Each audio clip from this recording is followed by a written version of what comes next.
My name is Bev. A long time ago, my husband and I first got married. I think it was for about 2 years BC time. Do you know what that means? Before children.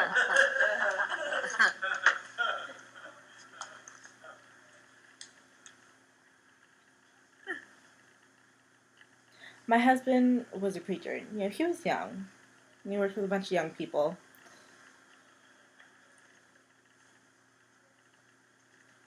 Our house, it was like a revolving door. Kids were coming in all the time. We had an open door policy at our house. Anybody could be there. But the two of us felt like we needed a break. We needed a vacation. So we decided we wanted to go camping.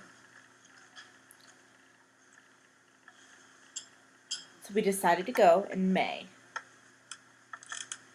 Where were we going to go? We want to go the Northeast. I used to live in Massachusetts a long time ago. So we wanted to go up there. So, got our suitcases together, packed all our clothes. We're super excited. We drove all the way there, all the way to Vermont. So I had a friend of a friend's parents who lived up there.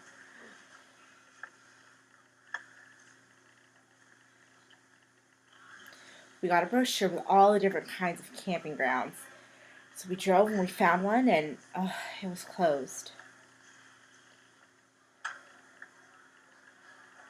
So it was closed 2 years ago, so we drove and found another one.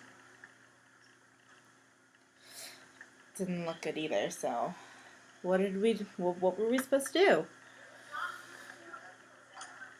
We were a little embarrassed, but we found my friends of a friend's parents, and we knocked on their door.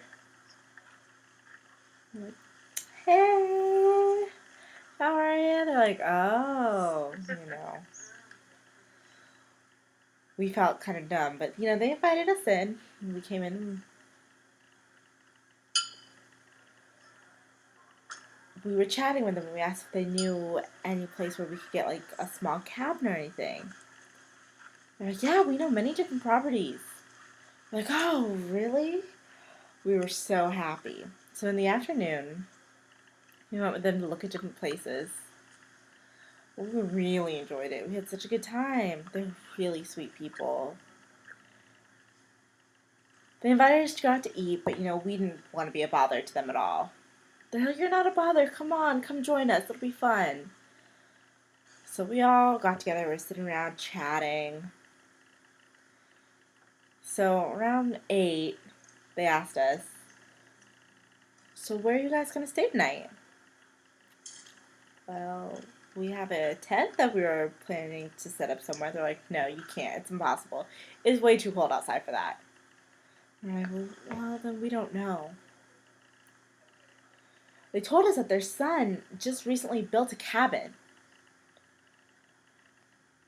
And they have wood and there's a fireplace. If you don't mind that accommodation, we could stay there. Oh, we were so grateful. We told them how much we appreciated it. But there's just one thing they told us, is that the bathroom is outside. And we're like, oh, well, we could handle that. That's not a problem. So we got all our stuff together. We set up the fire. It was really dark. It was really dark. But, my husband and I, we just cozied up and got the sleeping bags out. We got in them together, and ooh, it was nice. It was like a second honeymoon.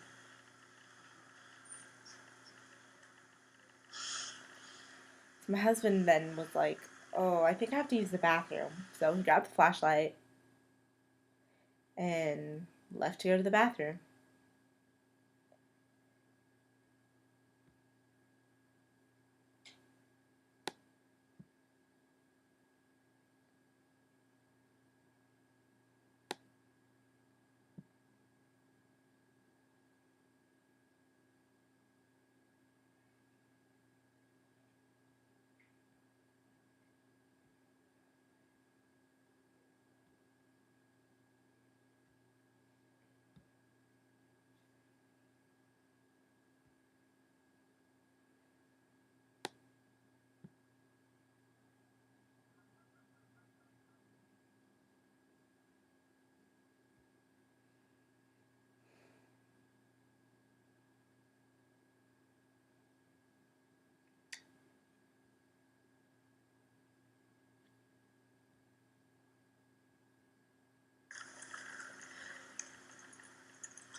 So my husband said he had to go to the bathroom. So that's fine. He got the flashlight.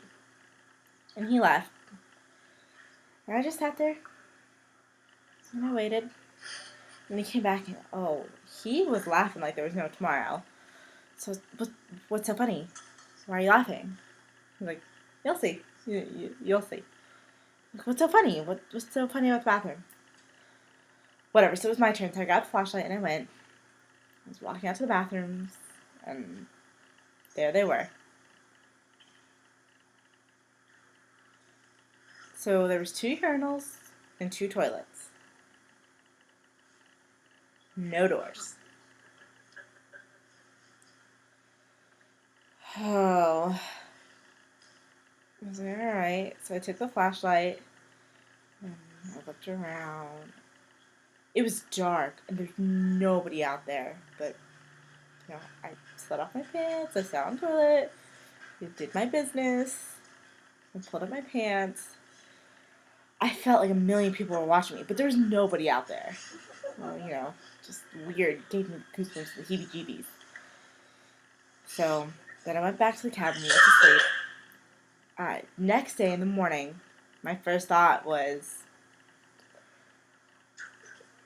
pack up and go to the bathroom, go look and make sure that nobody was there. So we got out there. There were no doors. Still there were no doors. But there was a huge mountain, trees, and there were no houses, though. I was relieved to know nobody was watching me.